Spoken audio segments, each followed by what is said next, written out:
Dear student, this video lecture covers the topic rocket motion.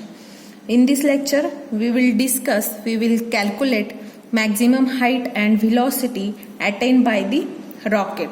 So, till this lecture, we discussed the equation of motion when mass of system is constant. That is, whatever object that we are going to study, the system whose mass is constant. But what about the system in which mass is going to change with time? So for this we will discuss the better example, that is rocket motion. In rocket motion, rocket lose the mass in its flight due to the burning of the fuel.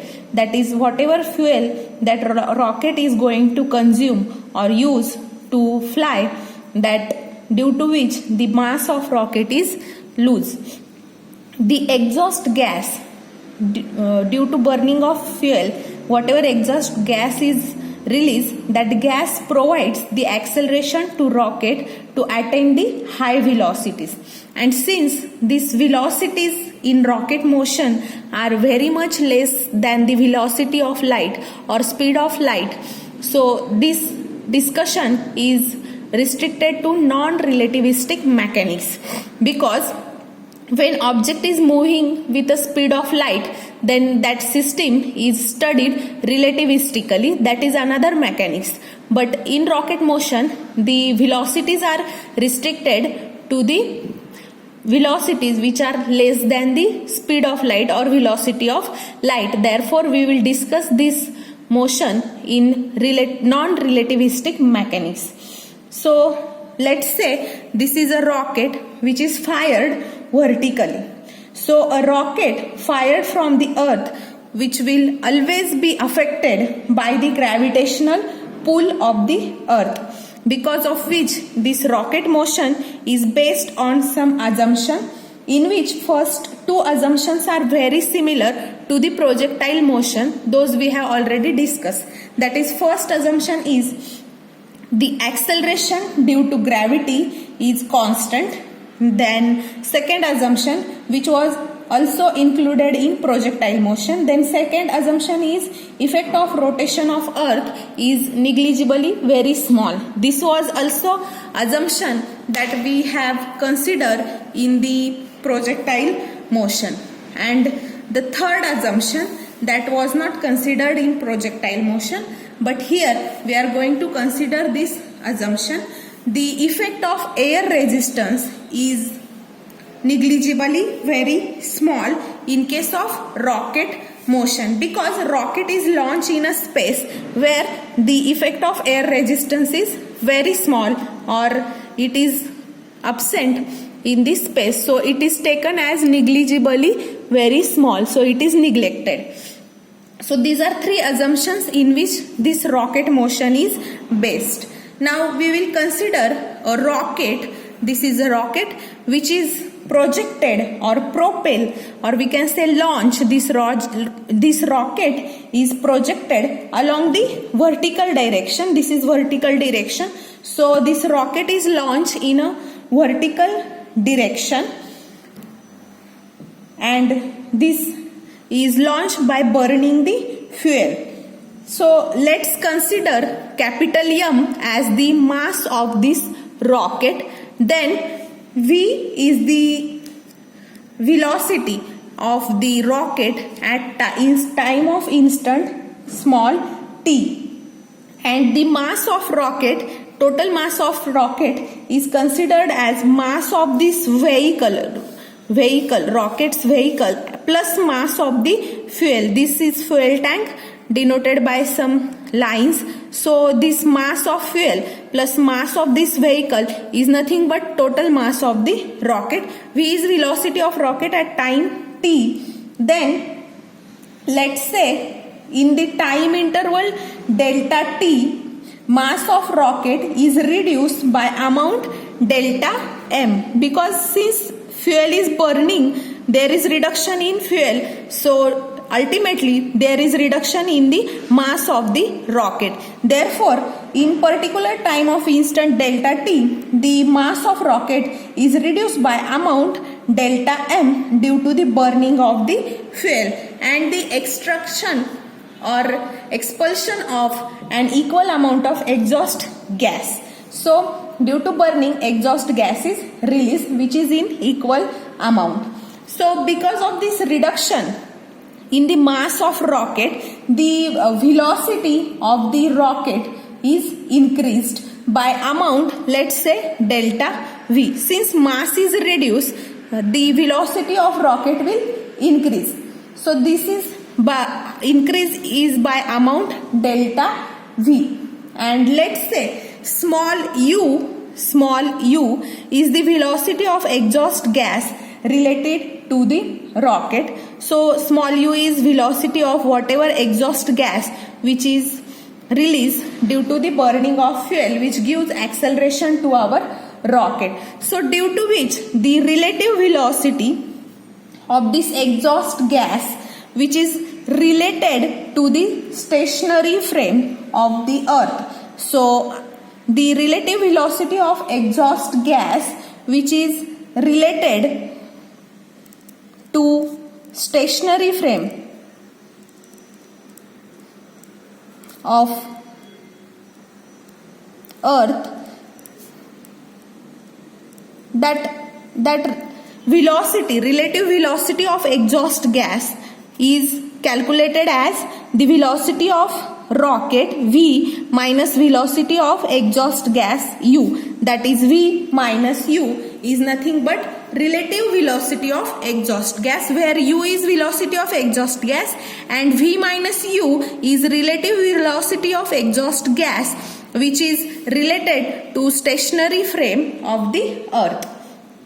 Now in this figure, initially m is taken as mass of the rocket, in which mass of vehicle plus mass of fuel is included. Now here V is initial velocity of rocket, and we have taken that in time interval delta t, delta m amount of mass is reduced due to burning of fuel, and due to reduction of this mass, velocity is increased by delta V. Therefore the final velocity of rocket after the reduction of mass delta m will be V plus delta V, and there is reduction in mass which is given by m minus delta m, where delta m is mass which is reduced mass due to the burning of fuel.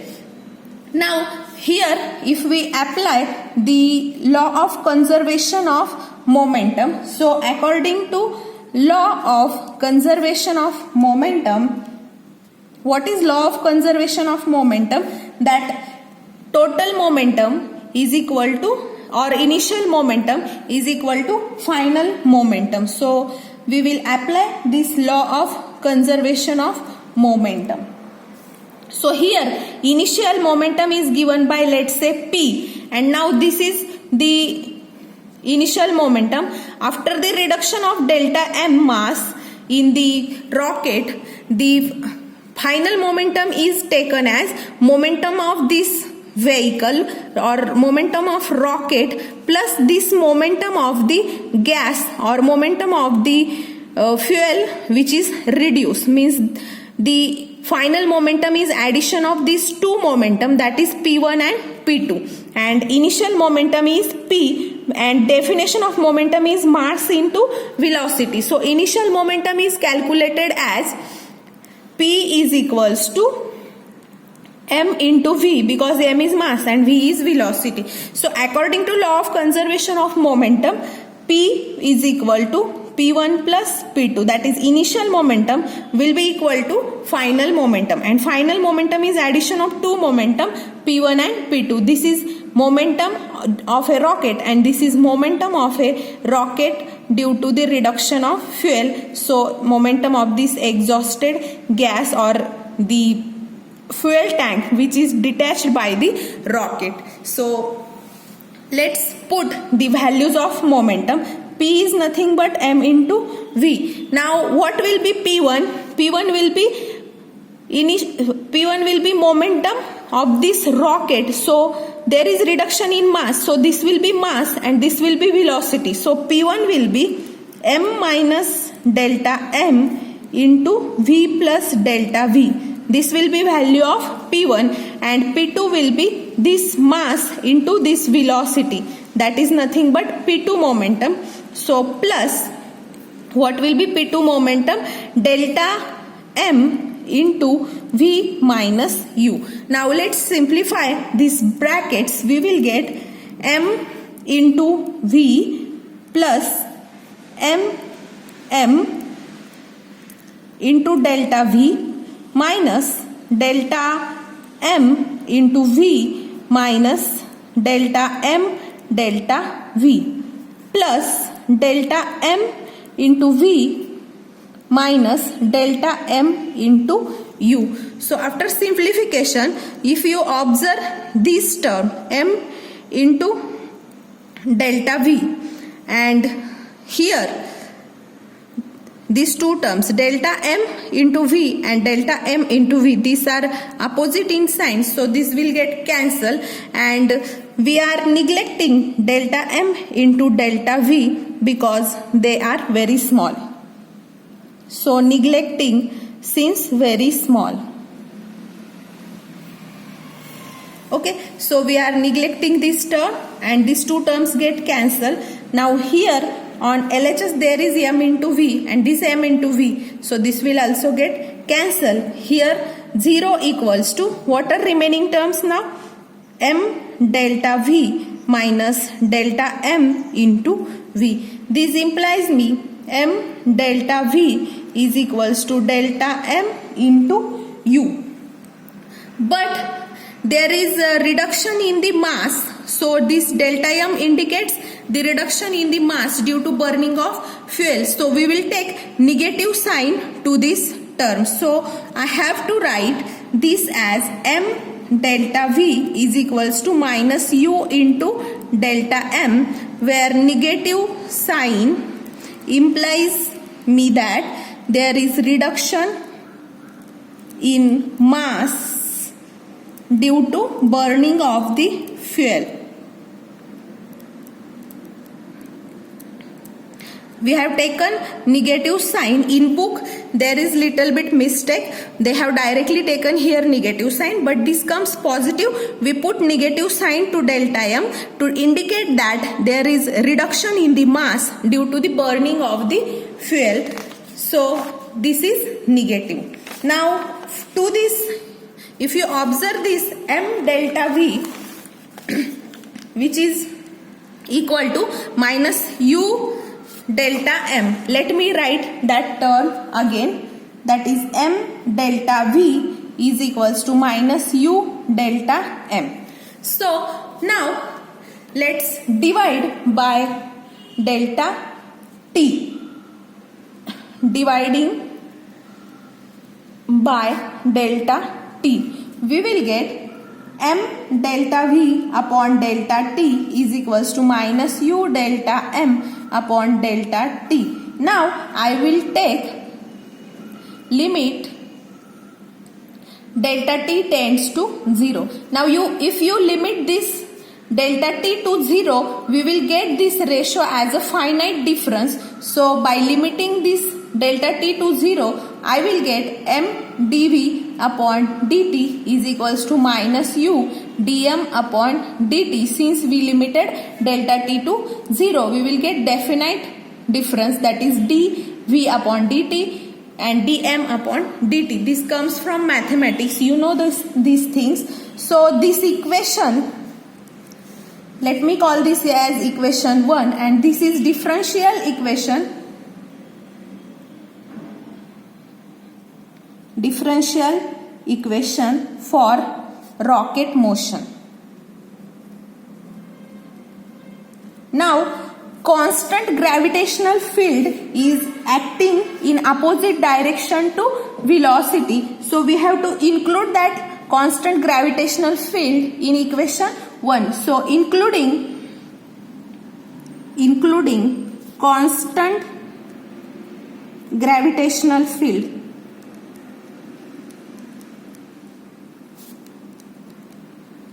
in equation 1, this will implies me what will be constant gravitational field. Due to constant gravitational field which will act in opposite direction, in opposite direction of velocity. So equation that constant gravitational field is given by that gravitational force is minus m into g, because it is in negative direction of the velocity of the rocket. That is, gravitational field always act downward and rocket is moving vertically upward. So we have taken this minus mg as a constant gravitational field. So we have to include that field in equation 1. So equation 1 will implies me that m dv upon dt is equals to, including this minus mg, minus u dm upon dt. So this is the action of gravitational field. Now let's divide m on RHS. So take m on RHS, we will get dv upon dt is equals to minus g minus u upon m dm upon dt. Now here take this dt on RHS, you will get dv is equals to minus g dt, minus dt and dt will get cancelled, we will get minus u by m into dm.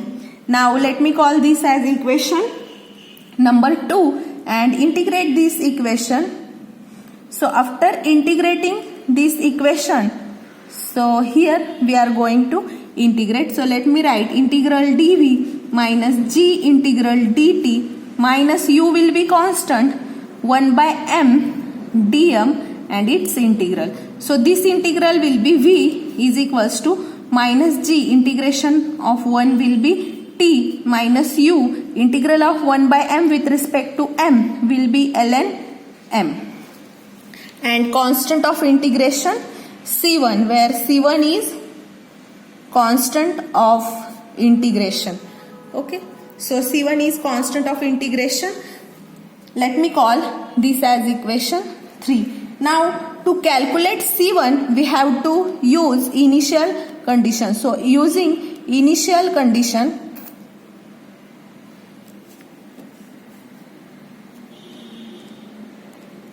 what is initial condition?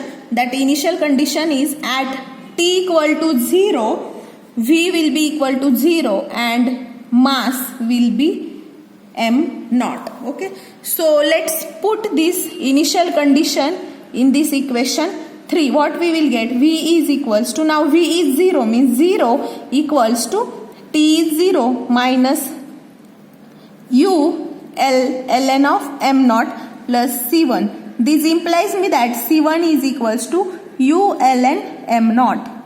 So this is value of constant of integration. Put this c1 in equation number 3. So what we will get? V is equals to minus gt minus u ln m plus u ln of m naught. Now if you observe this equation, take minus u common, we will get v is equals to minus gt minus u as a common, this will be plus lm, minus, here no minus, so if you take minus common we will get lm m minus ln of m naught. And by using property of log, log a minus log b can be written as log a upon log b. So this is written as v is equals to minus gt minus u into ln of m upon m naught.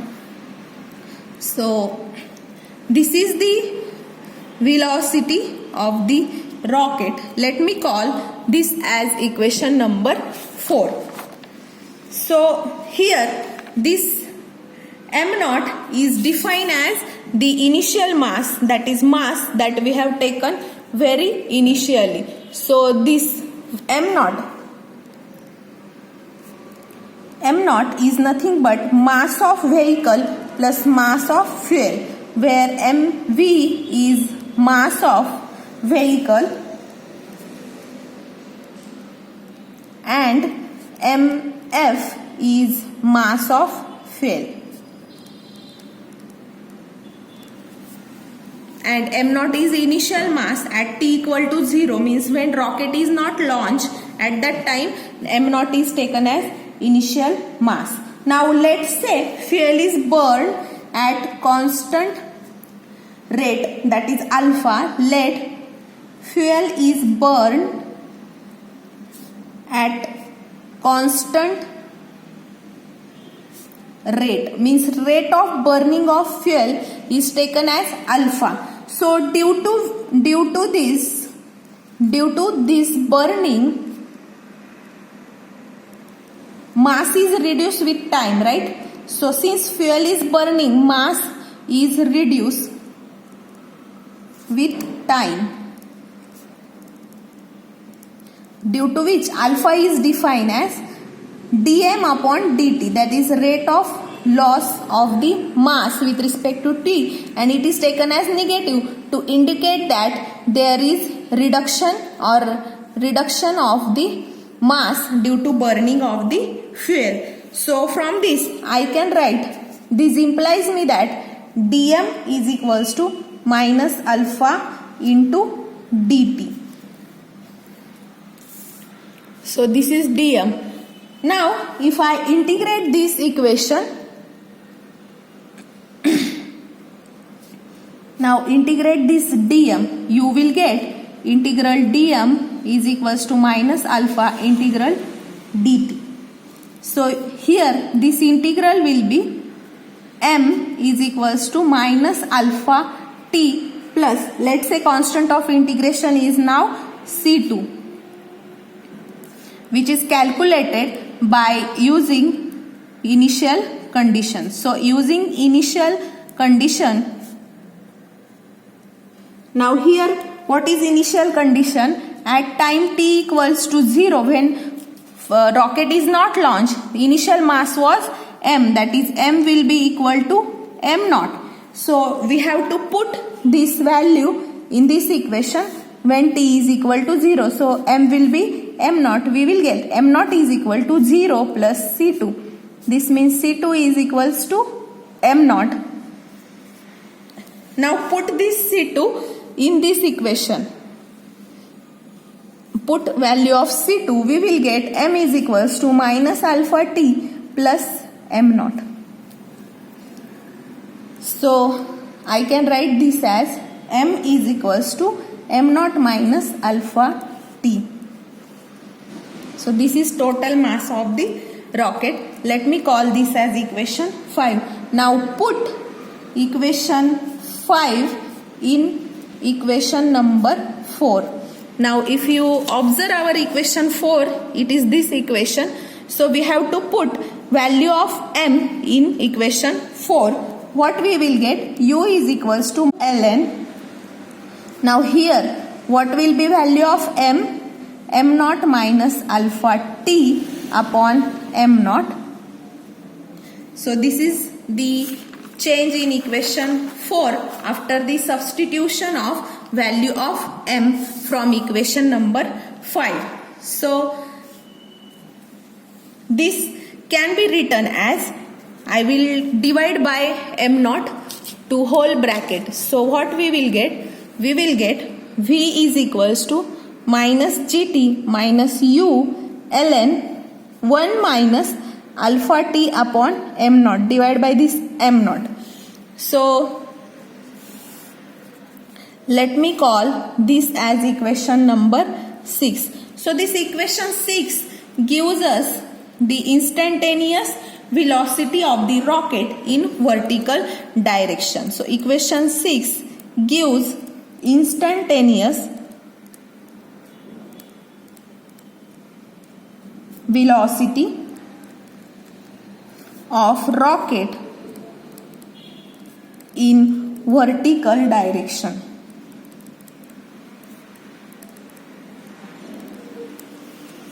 Now since velocity is in vertical direction, this v can be written as dy upon dt, because in our coordinate system vertical direction is taken as y. So displacement of rocket will be along y direction, that is vertical direction. So to define velocity we will take y coordinate, that is dy upon dt. Put this in equation number 6. What we will get? dy upon dt is equals to minus gt minus u ln 1 minus alpha t upon m naught. Now here take this dt on RHS. So after taking dt on RHS, what we will get? Let me write that equation. After taking dt on RHS, we will get dy is equals to minus gt into dt. This dt is taken on RHS minus u ln 1 minus alpha t upon m naught into dt. So this is the step. After this step where we are going to take dt on RHS. So what we got is this equation. Now again we will integrate this equation. So after integrating, now let me integrate this equation. So after integrating, what we will get? Integral dy is equals to minus g integral t dt minus u integral ln 1 minus alpha t upon m naught into dt, and constant of integration is taken as C3. So here let me find this integral will be y minus g, as it is integration of t will be t square upon 2 minus u. This integral is calculated by substitution. So I will call this integral as I, and I will calculate this integral separately. So let I is equals to integral ln 1 minus alpha t upon m naught dt. This is calculated by substitution. So after substitution, now put this in y. So we will get y is equals to minus g upon 2 t square minus u into I plus C3. So this is equation 7, which gives me equation 7 implies instantaneous height attained by the rocket.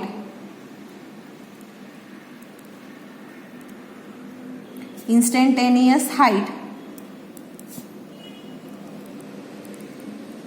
attained by rocket, in which we have to calculate this term I.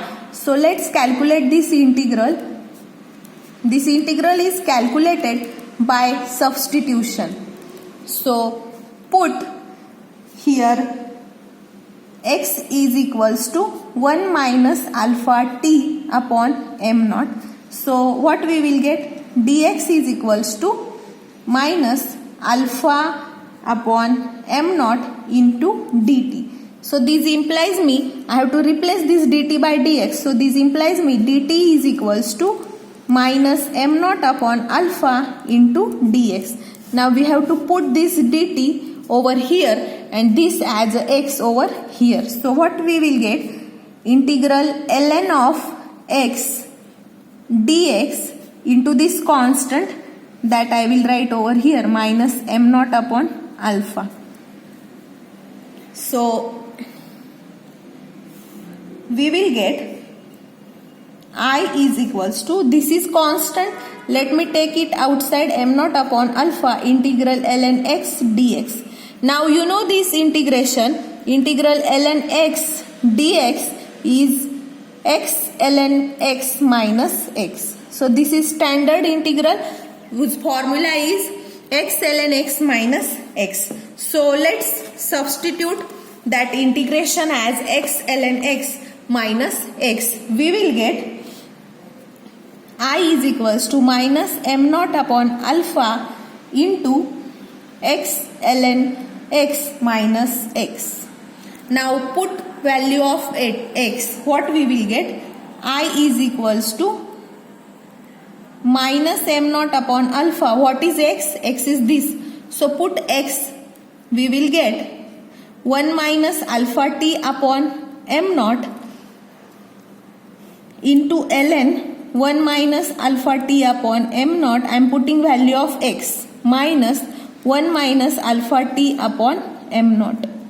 So this is the value of this integral I have to put this in equation 7.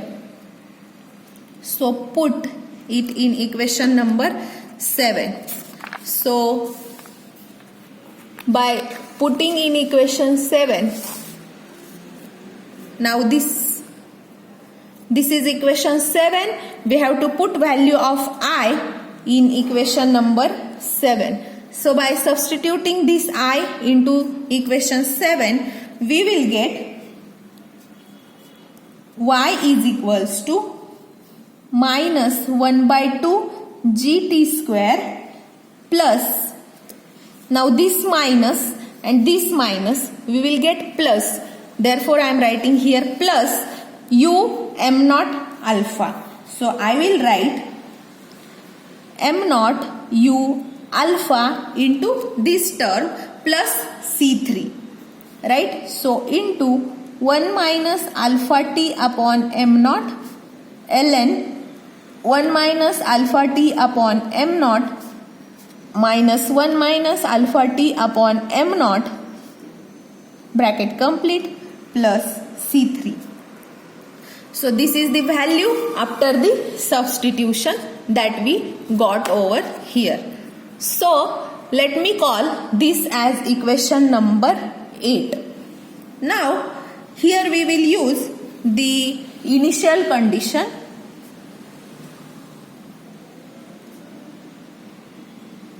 So using initial condition that at t equals to 0, y is equals to 0, equation 8 becomes y will be 0. So 0 equals to this term will become 0. Now observe this term here, ln 1 minus this is 0, means ln 1 will remain, and ln 1 is 0, means this term will become again 0, and here t is 0, means we will remain only minus 1, means this negative term, that is minus m naught u upon alpha plus C3. So this implies me C3 is equals to m naught u upon alpha. Now put this C3 in equation 8. So by substituting C in equation 8, we will get y is equals to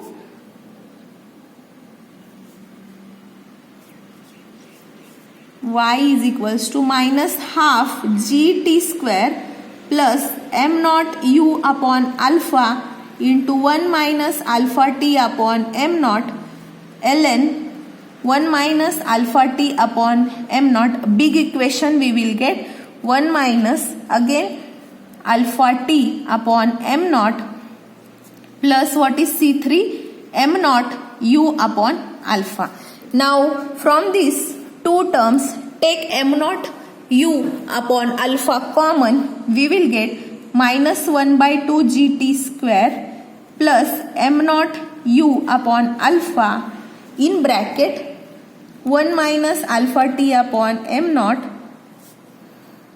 ln 1 minus alpha t upon m naught minus 1 minus alpha t upon m naught plus 1, bracket complete. So we got this equation. Now let's simplify this equation.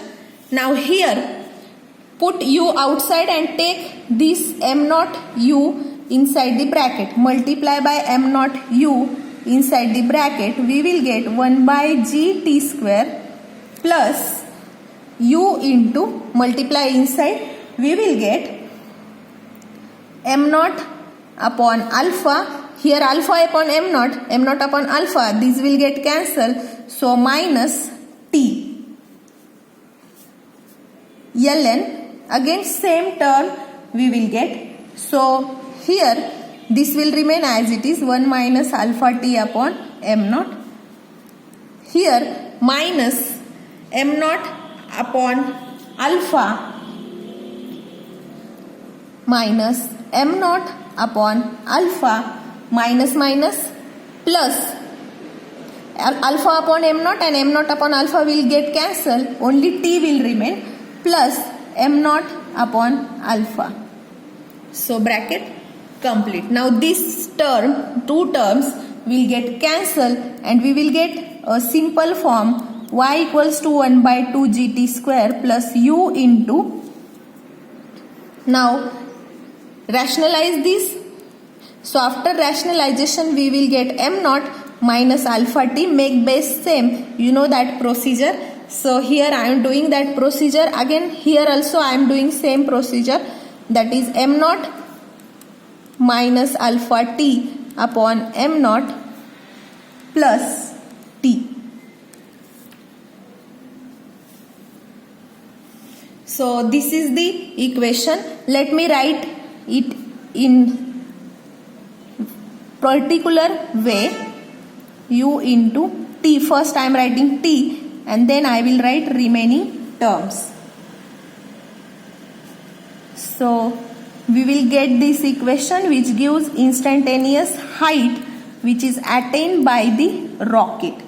So let me call this as equation number 9. So this is our equation 9.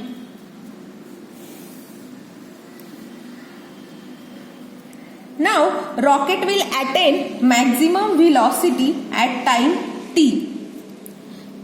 Let's say rocket will attain maximum velocity at small t equals to capital T when all fuel is burned. Means when all fuel will burn up, rocket will attain its maximum height.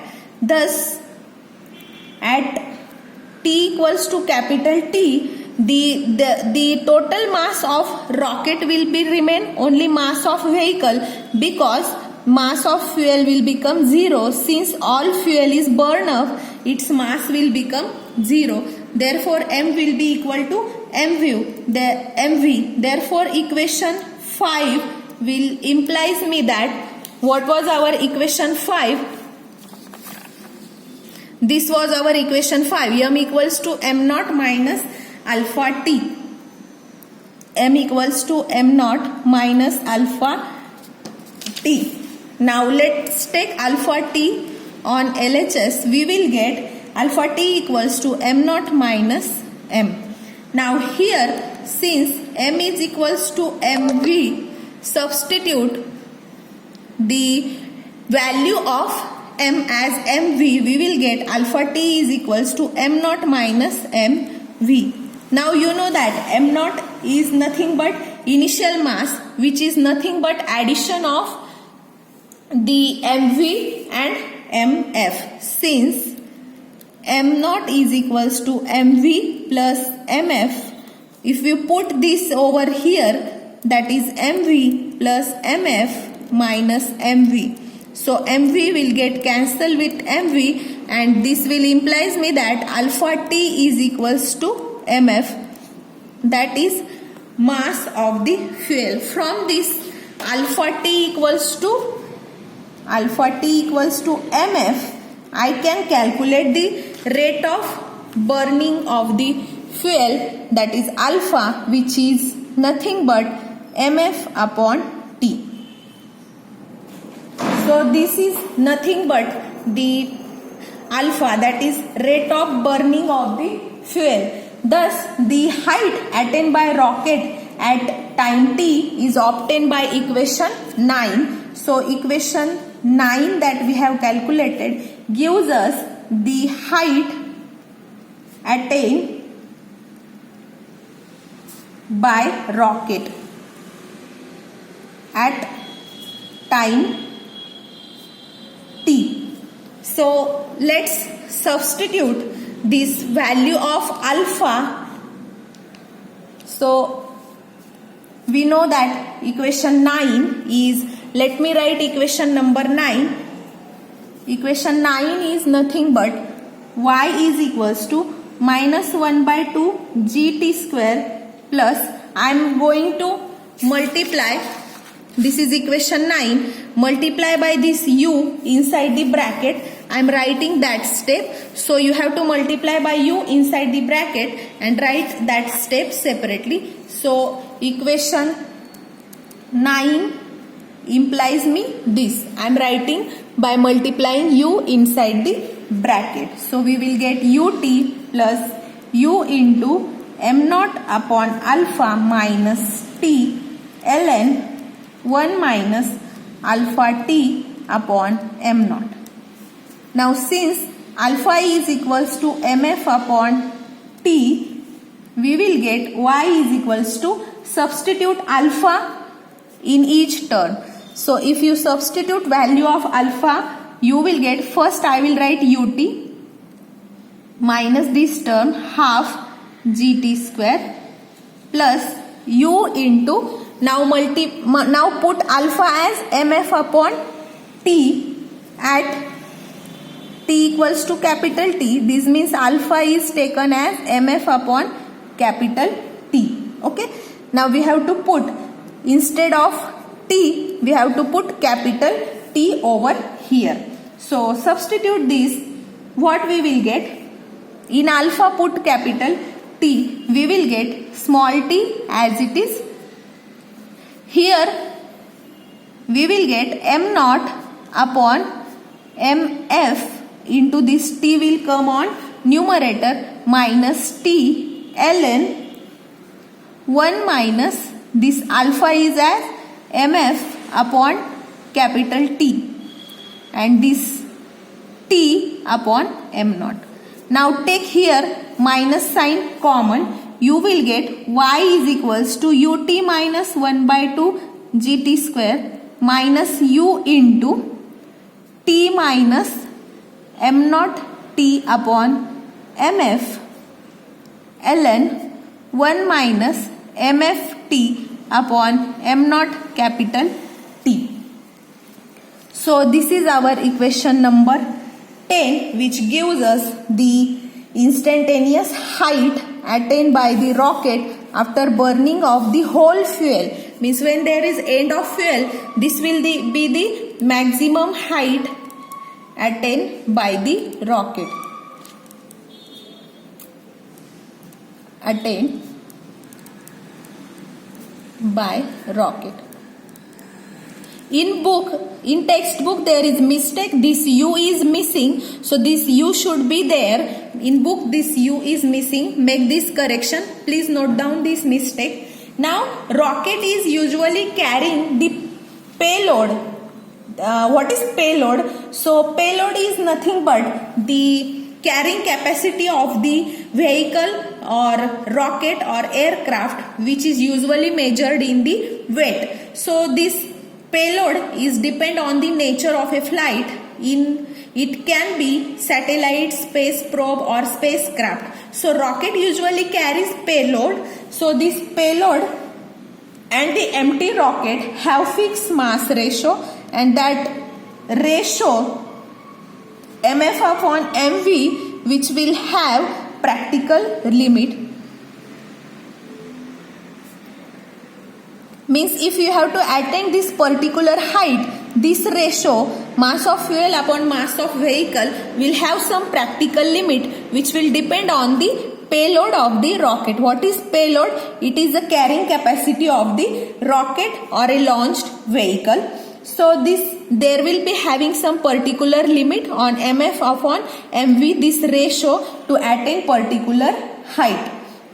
So it is not possible to increase this ratio indefinitely. So a single stage rocket will not attain high velocity. Therefore, people use multi-stage rocket. Means which rocket we have to use, that is decided by this ratio, and whatever height we will need to calculate, that is mf upon mv. So this will have some practical limit, and this, according to this limit, this height is decided, and these are correlated with each other. This is all about the rocket motion. Thank you.